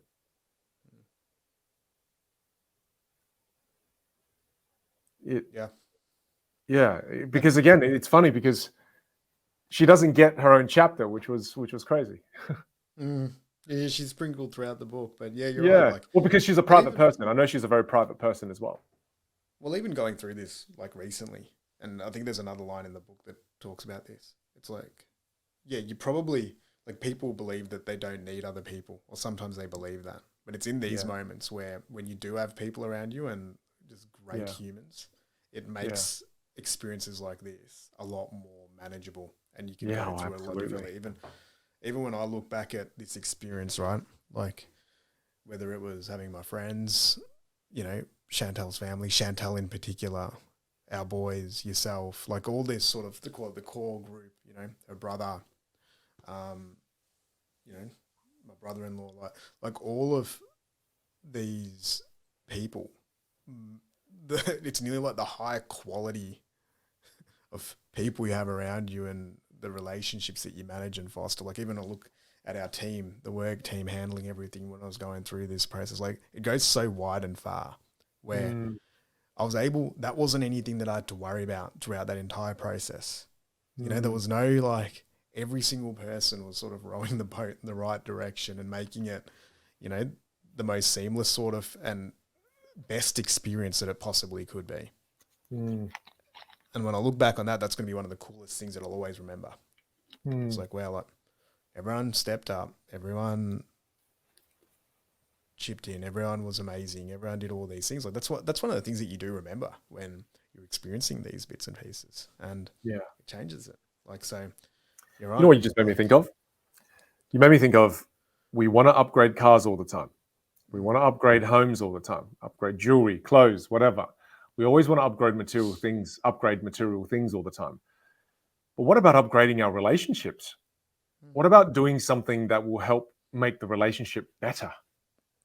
What about investing in relationships? You know, it's funny, isn't it? We think about all these other things, investing in our wealth creation, you know, and all, but what about investing in relationships? I mean, far out. And you know what's crazy? The relationships that we forget to invest in the most are the ones that are closest to us. Again, it's just making me think about, what can I do to invest in my relationship with Pei Wen, right? It's easy to think about all these other relationships to invest in, but we forget about the ones that are closest to us at times. I better say the same thing about Chantel, otherwise I'll get in trouble, even though I don't want to repeat always what you're saying. But no, but it's true though, right? It's true in that whether it's you and Chantel or me and Pei Wen, that is the easiest relationship to take for granted. However, when things go bad, it's the one relationship we depend on the most. I mean, in Morrie's situation, who's going to wipe your ass? It's going to be your partner. Who's the person that's going to get up in the middle of the night to do all these things for you? And Morrie did mention, though, to his credit, he did mention that, you know, she's one of the people that got him through this. You know, him knowing that there's someone always there, that spiritual security almost, that made it bearable for him. You know, and it's interesting because it just made me think. And it's funny because the thing that is always there is the thing that you always don't appreciate as much. It's funny, right? So I'll give you an outside example of wives for a moment, so you don't feel so guilty. But so I have a computer in my studio that I use. It's a little laptop, and that little computer has been just the champion. It's been there for me for the last 5 to 6 years. Reliable. Every time I come in, I press it. It works. Fantastic. I leave it on. I didn't even put it to sleep. I just leave it on all the time because, you know, I'm like, it's always going to work. And 2 weeks ago, in the middle of an important online presentation, it just died. And I was like, oh no, it died. Oh, what the hell is the most reliable thing ever? And you don't realize, I didn't realize how important that laptop was to me until it died. You know, and then I brought it into the store, into the Apple store, and they're like, oh, look, the reason, do you always leave this computer on, Vin? I'm like, I don't think I've put it to sleep or turned it off in like 2 whole years. And the battery had died, essentially. But again, that's just a little metaphor for the things that are incredibly reliable in our lives. The things that are extremely consistent are the things we take advantage of. That's right. Yeah. Rather than ever letting it rest, you just kept it on until... I just kept, it's always on. It's always on. So now I've learned to again, just be more sensitive to the things in life that are so important to you, but because of consistency, because of daily convenience, because of daily reliance, we become blind to its importance. It's the funniest thing with like call it the deepest relationships, or the relationships that we interact with most common. We spoke about this a few weeks ago, where when you have the amount of reps that a relationship like a marriage has, or a parent relationship, or a sibling relationship, that I think one of the hardest things is like, it's nearly like that analogy of, you have to keep cleaning the windows and making sure that like the tinge, because you're doing a lot of kilometers together. Yeah. Right. And that's what happens with these long-term relationships, where you can get some dirt sometimes on the windshield, and you need to always just make sure that it's getting wiped off and renewed. And I loved what you said before about upgrading these relationships, investing in them. And it gets harder, right? Because the more, we've spoken about it before, like just keeping it healthy and clean. It's like what you said with the laptop. It needs servicing. It needs maintenance. It needs upgrading as things change. And it's true though. Like the more you invest in that, you're gonna have something that's got a lot of depth and a lot of reliability. It's gonna be there for you when you need it. But It's a good point, bro. Well, I mean, while I was reading Morrie's book and having gone through with what you've been through, I just thought to myself, if I go through a situation like that, what's going to be the most important thing to me? And again, it was just relationships. It was the people I wanted around. I'd want you to be there. I'd want Pei Wen to be there. My parents, my cousin, my friends. It wasn't stuff, man. And I bring this up again because there was a chapter on money and bring in all my watches, quick, get them all. Quick, bring my Jeep Gladiator in. I want you to drive it through the lounge room. I want to hold its wheel. You actually probably will want that. You'll want everyone sitting inside the Jeep. My Jeep Gladiator. I know Jeep. we're meant to be meaningful and everything, but I would want my Jeep. I would want to be sitting in my Jeep while I'm dying. Yeah, and that laptop. You're like, I want it on. Leave all the people outside. I just want my laptop. I want my Jeep, and I've got a favorite lantern. I've got a it's a. I can't remember what the type of lantern's called, but it's fire and it's brilliant. It's just you got to pump the gas into it, and then it's fantastic. Yeah. All right. At least we now know what we need to bring in. Yeah. Thank you. 3 things: Jeep, lantern, and laptop. Sorry. I mean, he's got 20 minutes for people, but he's got to just spend some time with these 3 items. Here's a line from the book that I love. Invest in the human family. Invest in people. Build a little community of those you love and who love you. It's this beautiful line by Morrie. I just want to read it again so I can kind of absorb it as well. Invest in the human family. Invest in people. Build a little community of those you love and who love you. It's why I love tribes. You've always said to me, when things go pear-shaped for me, the first thing I want my tribe. One of the things that I did when Pei Wen and we went through that whole miscarriage thing the 4th time is I immediately cleared my diary, cancelled a bunch of stuff work-wise. I got my cousins, got my mum, got my aunties, booked the holiday house, stayed there for 4 days. And we cooked together, we ate together, shed some tears together. That healed. That helped us heal. It was our tribe. And I wouldn't have that if I didn't invest in those relationships. You wouldn't have had the people who've rushed to your aid if you did not invest in those relationships. And I think, again, one big thing I'm taking away from this in the second part of, second section of our podcast now towards the end is that I'm going to try my best not to take those relationships for granted. I'm going to look at ways, even in this week, what can I do to invest in those relationships, to make sure that I'm servicing them, to make sure that I'm not taking them for granted. That's a big reminder, because these things don't happen automatically, Ali. It's not automatic that I would fly to Melbourne to be there for you. It's not automatic that your friends would rock up at your house on the day of your mum's passing. These things are not automatic, man. These things happen because of the value that you add to these people's lives. You know, they don't just automatically happen. One day, if you stop being you and you stop investing in these relationships, no one will be there. You know, it's kind of like a powerful reminder. And I love the first sentence as well, you know, invest in the human family. That to me means contribution. How can we give to the world? How can we be a positive force in this life? Because it's not just family, meaning the family we choose, the families we're born into. We're also a part of this thing called the human family, which I absolutely adore. Like I bolded that and made it the biggest font I can, is human family. You know, yeah, it's cool, isn't it? I love that word human family because we're all family. Heck, the people listening to this, you're a part of my human family. There's that nice, I love that word. I love that. Oh, and another quote here.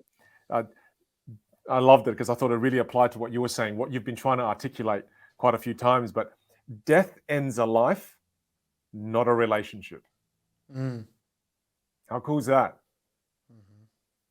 It just ends a life, but it doesn't end a relationship with someone. Yeah.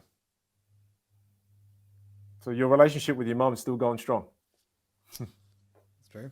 And my probably final one where there was a passage there, it was make peace with living. Right. And I think I love what you just mentioned there around the connection aspect and the relationship side.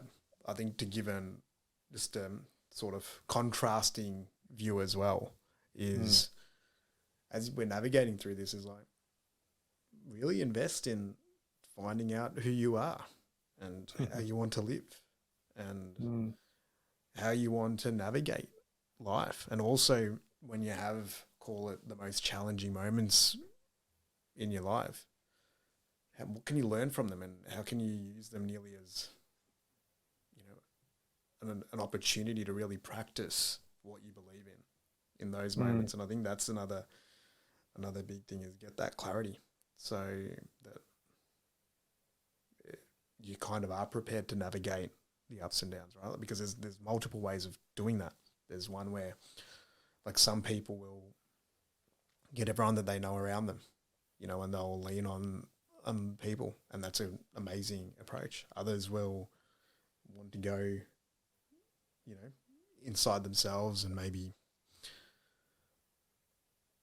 take time, process it, sit in silence, journal, you know, there's all these different approaches to be able to handle this. And I think ultimately that's what we're talking about too. It's like, all right, well, how do you deal with some of the toughest things that you might ever experience? But then also, how do you then use those experiences to then improve the way that you live and you help others live as well? And I think a big part of that, even when you look at this book, like so much of it starts with Mitch being so focused on himself and his career and all these other bits. And then the perspective changes when Morrie starts sharing some of these, call it deeper lessons in life, and find out what they are for you. And if you get that, it's just another way to upgrade your operating system.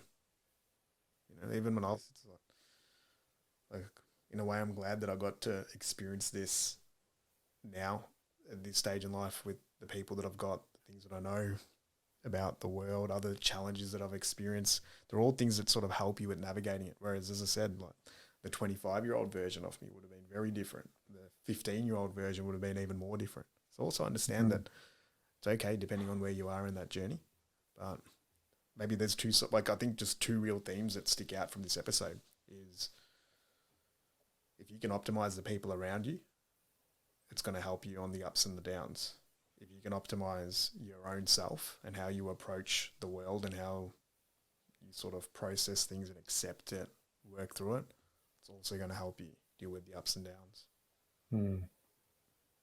No, dude, that's beautiful. And I have a favorite little story from the book I'd love to read everyone as we kind of close and round out this episode. So the story is about a little wave. So there's a little wave bobbing along in the ocean, having a grand old time. He's enjoying the wind and the fresh air until he notices the other waves in front of him crashing against the shore. And he says, my God, this is terrible. And the wave says, look what's going to happen to me. Then along comes another wave, and he sees the first wave looking grim, and he says to him, why do you look so sad, man? And the wave says, you don't understand. We're all going to crash. All of the waves are going to be nothing. Isn't it terrible? And the second wave says, no, you don't understand. You're not a wave. You're a part of the ocean. Part of the ocean. I love that. Nothing is ever truly gone. Nothing turns to nothing. We just return to whatever place we came from. And I know with my limited knowledge that Shami is still here and all around us. And again, her light will shine on forever, Ali, because of who you've become as a person and how you're going to live. She lives on forever. And I hope you take comfort in that. I do. Beautifully said. Well, thanks everyone for listening to this episode with us. We appreciate all of you being on the ride with us. And, it's funny, I guess this was a very tough episode because, we didn't even decide to do this live because we wanted to give ourselves time and space to feel the things we feel. And I guess we wanted to do it because life isn't always positive. It isn't always great. There's going to be some ups and downs. And